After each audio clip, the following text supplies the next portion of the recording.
Hace más de 2000 años, ocurrió algo que cambió la historia para siempre. No fue una guerra, no fue un imperio, fue un acto de amor, un amor tan grande que llevó a un hombre a entregar su vida por toda la humanidad.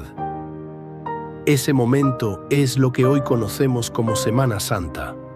En estos días recordamos los momentos más intensos de la vida de Jesucristo, su entrada triunfal en Jerusalén, su última cena, su sufrimiento en la cruz y el milagro que cambió todo, la resurrección.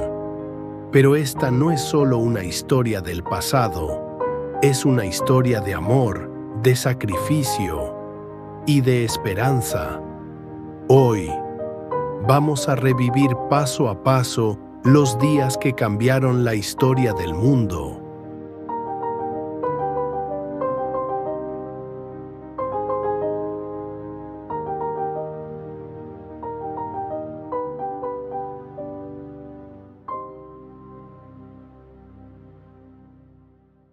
El inicio de la Semana Santa nos lleva a un momento simbólico en la historia de Jesucristo. Jesús llega a Jerusalén en el contexto de la Pascua judía, una de las celebraciones más importantes del pueblo de Israel. Durante esos días, la ciudad se llenaba de peregrinos provenientes de distintas regiones, lo que convertía a Jerusalén en un centro de gran actividad religiosa y social. En ese escenario, Jesús decide entrar a la ciudad de una manera muy particular, montado sobre un burro. Este detalle, lejos de ser casual, tiene un profundo significado histórico y religioso. En la antigüedad, los reyes y líderes militares solían entrar en caballos cuando venían como conquistadores. Sin embargo, entrar en un burro era un símbolo de paz. Era la forma en que un rey mostraba que no venía a imponer dominio, sino a traer reconciliación. Con este gesto, Jesús revela claramente la naturaleza de su misión. No es un rey político ni un líder militar, sino un rey espiritual. La multitud que lo recibe parece reconocer en él al Mesías esperado. Muchos extienden sus mantos en el camino, un acto que simboliza honor y reconocimiento de autoridad. Otros cortan ramas de palma que en la cultura judía representaban victoria y esperanza. Mientras Jesús avanza, la gente proclama: «Hosana, bendito el que viene en el nombre del Señor». La palabra Hosana era una expresión de alabanza, pero también una súplica de salvación. Sin embargo, aunque la multitud lo aclama como rey, existe una profunda confusión. Muchos esperaban un Mesías que los liberara del dominio romano, un líder político que restaurara el poder de Israel. Jesús, en cambio, venía a ofrecer una liberación mucho más profunda, la liberación del pecado. Mientras el pueblo celebra con entusiasmo, los líderes religiosos observan con creciente inquietud. El reconocimiento público hacia Jesús aumenta, y con él el temor de perder su influencia y autoridad. Este momento, que para muchos fue de alegría y esperanza, también marca el inicio de una tensión decisiva, porque a partir de ese día, los planes para detener a Jesús comenzarían a acelerarse. Después de entrar en Jerusalén, Jesucristo se dirige al templo. El lugar más sagrado del pueblo se había convertido en un mercado, vendedores, cambistas, negocios dentro de la casa de Dios. Al ver esto, Jesús actúa con autoridad, expulsa a los comerciantes, vuelca las mesas y declara: «Mi casa será casa de oración, pero ustedes la han convertido en cueva de ladrones». No fue solo un acto de enojo, fue una denuncia. Jesús estaba señalando la corrupción religiosa. Para el pueblo fue un signo de autoridad. pero para los líderes religiosos fue una amenaza directa. Desde ese momento, la decisión fue clara. Jesús debía ser detenido. El martes santo, Jesucristo regresa al templo, pero esta vez el ambiente es diferente. Los líderes religiosos ya no solo observan, ahora buscan confrontarlo. Sacerdotes, fariseos y maestros de la ley intentan ponerle trampas con preguntas difíciles. Quieren hacerlo caer, quieren desacreditarlo frente al pueblo. Pero Jesús responde con sabiduría, con autoridad y con verdad. Habla en parábolas, denuncia la hipocresía y deja claro que el verdadero problema no es la ley, sino el corazón. Mientras tanto, la tensión crece. Lo que comenzó como incomodidad, ahora se convierte en decisión. Los líderes ya no tienen duda. Jesús debe ser eliminado. El conflicto ha llegado a un punto sin retorno.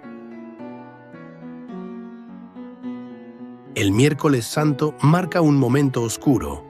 Mientras Jesucristo continúa enseñando, en secreto se prepara una traición. Judas Iscariote, uno de los 12 discípulos, se acerca a los líderes religiosos y hace un acuerdo. A cambio de 30 monedas de plata, entregará a Jesús. Desde ese instante, Judas comienza a buscar el momento perfecto. Un momento en el que pueda entregarlo sin que la multitud intervenga. La traición ya está en marcha. Todo parece avanzar en silencio, pero cada paso acerca más a Jesús hacia la cruz. El miércoles santo nos recuerda algo profundo, que incluso desde la cercanía también puede surgir la traición, y que los acontecimientos que cambiarían la historia ya eran inevitables. Jueves Santo. La noche antes de su muerte, Jesucristo se reúne con sus 12 discípulos en Jerusalén. Era la celebración de la Pascua judía, una cena que recordaba la liberación del pueblo de Israel de la esclavitud en Egipto. Pero esa noche, Jesús le daría un significado completamente nuevo. Durante la cena, toma el pan, lo bendice, lo parte y lo entrega a sus discípulos diciendo: «Tomen y coman todos de él, porque esto es mi cuerpo». Después toma el cáliz con vino y declara: «Esta es mi sangre, que será derramada por ustedes». Con estas palabras, según la fe católica, Jesús instituye la Eucaristía, el sacramento que representa su entrega total por la humanidad. Pero no solo enseña con palabras, también enseña con acciones. En medio de la cena, Jesús se levanta, toma una toalla y comienza a lavar los pies de sus discípulos, un gesto profundamente impactante. En aquel tiempo, lavar los pies era tarea de los sirvientes. Sin embargo, Jesús, siendo el Maestro, se pone en el lugar del más humilde. Con esto deja una enseñanza clara. En el reino de Dios, la grandeza no está en el poder, sino en el servicio. Pero esa noche también está marcada por la tristeza. Jesús anuncia que uno de sus propios discípulos lo va a traicionar. La mesa queda en silencio. La tensión se siente. Ese hombre era Judas Iscariote, uno de los 12, quien ya había acordado con las autoridades entregar a Jesús a cambio de 30 monedas de plata. Mientras la cena termina, los acontecimientos que llevarían a la cruz ya están en marcha, y Jesús, sabiendo todo lo que vendría, decide seguir adelante, por amor. Después de la cena, Jesús salió con sus discípulos hacia un lugar llamado Getsemaní, un huerto en el Monte de los Olivos. Allí ocurrió uno de los momentos más humanos de toda la historia. Jesús sabía lo que estaba por suceder. Sabía que iba a sufrir. Sabía que iba a morir. Y comenzó a sentir una profunda angustia. Los evangelios cuentan que Jesús oró intensamente, diciendo: «Padre, si es posible, que pase de mí este cáliz, pero que no se haga mi voluntad, sino la tuya». Fue un momento de entrega total, de obediencia, de amor. Mientras Jesús oraba, sus discípulos se quedaron dormidos. Poco después llegaron soldados, guiados por Judas. Judas se acercó a Jesús y lo identificó con un beso, el beso de la traición. Jesús fue arrestado y llevado para ser juzgado. El Viernes Santo llegó. Jesús fue llevado primero ante el Sanedrín, el tribunal religioso judío. Allí lo acusaron de blasfemia, porque Jesús afirmaba ser el Hijo de Dios. Pero el Sanedrín no tenía autoridad para condenar a muerte. Por eso lo llevaron ante el gobernador romano, Poncio Pilato. Pilato interrogó a Jesús, pero no encontró ningún delito. Intentó liberarlo, incluso ofreció al pueblo elegir entre liberar a Jesús o a un criminal llamado Barrabás. Pero la multitud fue manipulada y comenzaron a gritar: «¡Crucifícalo!».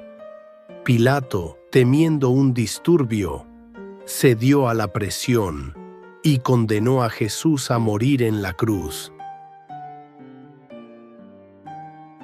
Después de ser condenado, comienza su sufrimiento.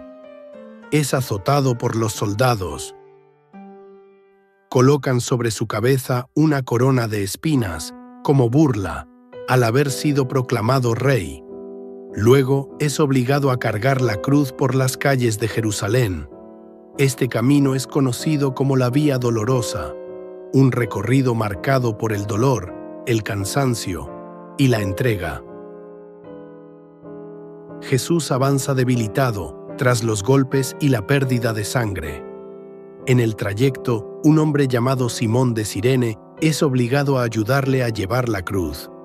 También ocurre uno de los momentos más conmovedores, el encuentro con su madre, la Virgen María. María presencia el sufrimiento de su hijo. Permanece en silencio, firme, acompañándolo hasta el final. Finalmente llegan al Gólgota, el lugar de la crucifixión. Allí, Jesús es clavado en la cruz. Pero no está solo. Ese mismo día, dos hombres también son crucificados junto a él, uno a su derecha y otro a su izquierda. Ambos eran criminales, uno lo insulta, pero el otro reconoce su inocencia y le dice: «Jesús, acuérdate de mí cuando llegues a tu reino». Y Jesús le responde: «Hoy estarás conmigo en el paraíso». Incluso en medio del sufrimiento, Jesús sigue salvando. Desde la cruz también pronuncia palabras de amor. «Padre, perdónalos, porque no saben lo que hacen». Al pie de la cruz está su madre, la Virgen María, testigo del sacrificio, unida al dolor de su hijo. Después de horas de agonía, llega el momento final. Jesús entrega su vida, y así se cumple su misión. Su muerte no es una derrota, sino el sacrificio redentor por la salvación del mundo. En ese instante, todo cambia. La tierra se oscurece, y un profundo silencio lo envuelve todo. Jesús ha muerto, pero su muerte no es el final. Es el acto de amor más grande de la historia. Un amor que se entrega por completo. Un amor que abre el camino hacia la salvación. Después de la muerte de Jesucristo, llega el silencio. El Sábado Santo es un día distinto. No hay celebración, no hay palabras. Es un día de recogimiento y de espera. El cuerpo de Jesús ha sido colocado en el sepulcro. Una gran piedra cierra la entrada. Todo parece haber terminado. Los discípulos están dispersos, confundidos, con miedo. Aquel en quien habían puesto su esperanza ha muerto. El silencio lo envuelve todo, pero no es un silencio vacío, es un silencio lleno de significado. Este es el día en que Cristo, en el misterio, desciende al lugar de los muertos, no como derrotado, sino como Salvador. Mientras en la tierra todo parece perdido, la obra de la salvación continúa. También es el día de la Virgen María. Ella permanece firme, en silencio, en fe. Aunque todo parece oscuro, María conserva la esperanza, confía en la promesa de Dios, el momento en que todo parece terminado, pero en realidad todo está a punto de comenzar. Domingo de Resurrección. 3 días después de la muerte de Jesucristo, ocurre el acontecimiento central de la fe, la resurrección. Al amanecer del domingo, algunas mujeres se dirigen al sepulcro, entre ellas María Magdalena. Van con la intención de honrar el cuerpo de Jesús, pero al llegar encuentran algo inesperado. La piedra ha sido removida, el sepulcro está vacío, no hay rastro del cuerpo. En medio de la confusión y el asombro, reciben un anuncio que cambiaría la historia. No está aquí, ha resucitado. Jesús ha vencido a la muerte. La resurrección no es solo un hecho extraordinario, es el fundamento de toda la fe. Es la victoria definitiva de la vida sobre la muerte, del amor sobre el pecado, de la luz sobre la oscuridad.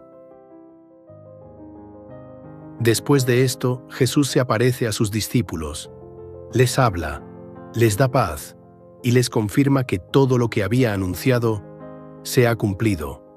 El miedo se transforma en esperanza, la tristeza en alegría, y aquellos que estaban escondidos ahora salen a anunciar lo que han visto, porque Jesús vive y su vida cambia para siempre la historia de la humanidad. La Semana Santa no es solo una historia del pasado, es una invitación a recordar el amor de Dios, un amor que llegó hasta la cruz y que venció a la muerte.